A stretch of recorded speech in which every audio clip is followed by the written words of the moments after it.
Hey all, it's Jess, executive producer on League of Legends. You might have noticed the title of this video is a little bit different than usual. It used to be called Riot Please.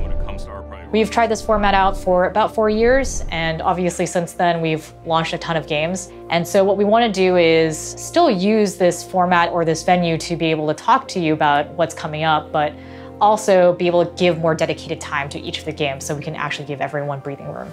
Today we're going to be focusing on LoL PC the MOBA and cover 3 topics. First is going to be the state of the game, second is going to be the client, and third is going to be game clarity. Now I'm going to hand it off to Andre, who's going to talk about state of the game. Hey folks, my name's Andre and I'm the game director for League of Legends. We're going to be talking today about how the preseason item update went and the overall state of the game right now. Looking at items first off, we think we've got in place a system that should allow some good increases to choice and diversity for most champions. At the moment though, individual item balance is often overshadowing what could be interesting choices. Items like Sunfire or Gore Drinker have just been universally good choices for the damage or healing they bring. And so one of our first priorities has been chipping items like that down so they're not just dominating in terms of raw stats. On the other side of things, we've then also got some items that just haven't been delivering. So we've been doing work on things like Chemtech Putrefier, which we've been broadening the feasible users there. In addition to that stuff, we're also looking at adding some new non-mythic items to fill in some gaps. A couple of examples of those are an enchanter item we're trying that's meant to be good against dive or anti-carry heavy teams, or a tank item aimed at countering split pushes, so that even if you're not a split pushing champion yourself or able to just 1v1 a split pushing trend or whatever, there's still a good item to turn to in those situations. Let's look at mythic items in a bit more detail. One of the things we particularly want to avoid is when champions are hard bound to a particular mythic. We're defining hard binding as when a champion buys that item in 75% or more of their games. Sunfire is a good example of that, with a lot of tanks buying Sunfire in 80% plus of their games. Post nerfs, that's down to about 45%, which we think is a lot healthier. Fighters and assassins are also purchasing a pretty wide range of options in most cases. And marksmen are in a fairly reasonable spot, with all 3 of the mythics aimed particularly at them. On the other end of things, enchanters and mages by contrast we think need some more work on their mythic items, both in terms of the satisfaction from purchasing them and some of the actual choice architecture as well. Let's talk about a hot topic this year now, the amount of burst damage in League. Our goal with the preseason was to not increase the amount of burst damage in the game. Some of our initial tuning and design with items, however, did result in burst going up. As a result, we've gone back and we've removed a bunch of that systemic front-loaded damage, making changes to things like Duskblade, Lichbane, Luden's Echoes, etc. We're still monitoring and talking about burst pretty actively. We think it's probably acceptable, though very much on the high side, but might end up taking a bit more out of the game in the moderate future. And on a related topic to burst damage, we should talk a bit about systemic healing in League, healing that comes from items and runes. We do think healing has an important place in the game. Without sustain, some of the lane trades can end up just being so punishing that you get forced back too easily, and the game snowballs massively. But we don't want it to be invalidating a lot of play and decision making, like it can when overtuned. Some of our item changes ended up introducing more systemic healing than we felt was healthy for the game. And that results in things like grievous wounds feeling too mandatory and chip damage just not mattering. As a result, we've gone back and we've hit some of those sources of healing, things like Moonstone, Ravenous Hunter, Gore Drinker, Ravenous Hydra, etc. For some, straight nerfs. For others, we've wanted to shift some of that power towards durability in other forms. Let's shift gears now and talk about role strength in LoL, and how that's going at the moment. We want to ensure that all the different positions have a meaningful impact on the outcome of the match. Some positions will be more about scaling, or roaming, or vision control, or whatever than others, but every position should be relevant. When we first launched the preseason though, marksmen and enchanters were in too weak a spot, so we've gone and made some changes to give them some more early impact. Junglers, on the other hand, were in too impactful a spot, overly deciding games by themselves, and so we've gone and removed some gold and XP.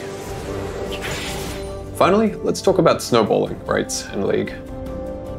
Whenever we do a major update like a preseason, snowball is one of the things we track particularly carefully.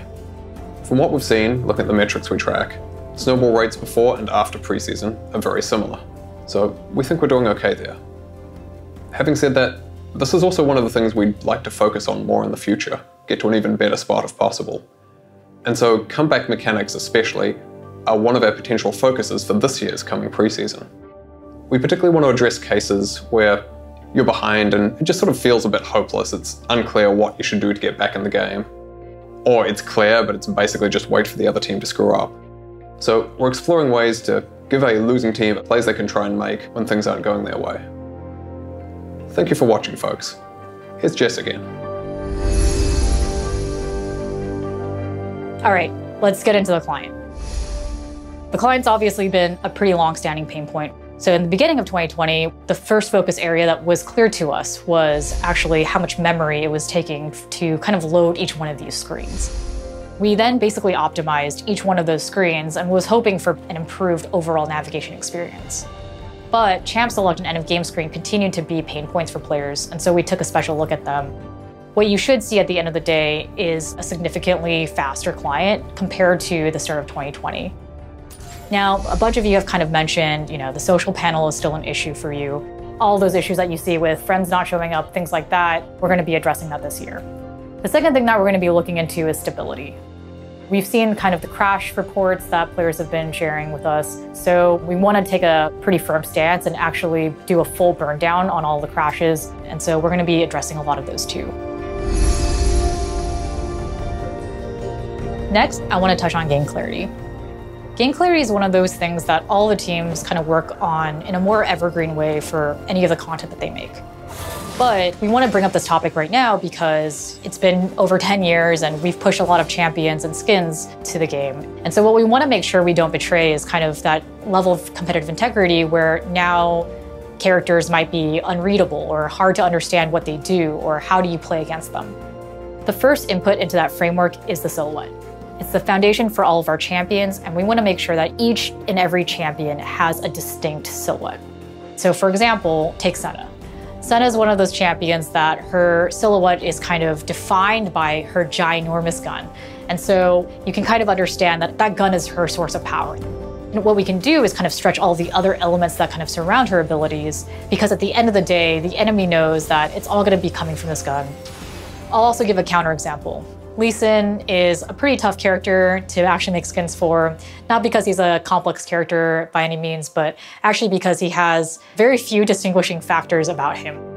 But his animations are what makes him really Lee Sin. And so when we were creating Dragonmancer Lee Sin, it was actually pretty tough. What ended up happening is, when the skin reached PPE, people were starting to notice that they couldn't really recognize that this was Lee Sin. And that was a little bit hard for them to kind of play with, play against. As we saw that feedback come in, we made adjustments and Dragonmancer Lee Sin is better for it now, but that's the kind of problem that I'm kind of alluding to when we're describing the importance of working around a silhouette of a champion, but also being cognizant of each of the pieces and how they contribute to the readability of a champion. Next on the list is a new thematic called Space Groove. Space Groove is this kind of wacky, retro-futuristic thematic that we've been really excited to see come to life. It also includes a new champion that will be joining that skin line. And this is the infamous top lane skirmisher that you may have heard of at season start as well. Lastly, we're going to have One For All actually join in with the event. And so for all the One For All lovers who have been asking for this, it's your time to shine. The game mode will be up, and that's it for me. Thanks for watching. Hopefully this kind of provides more context on what we're working on and what we're looking to improve. Feel free to give any feedback for all of it, and see you on the Rift.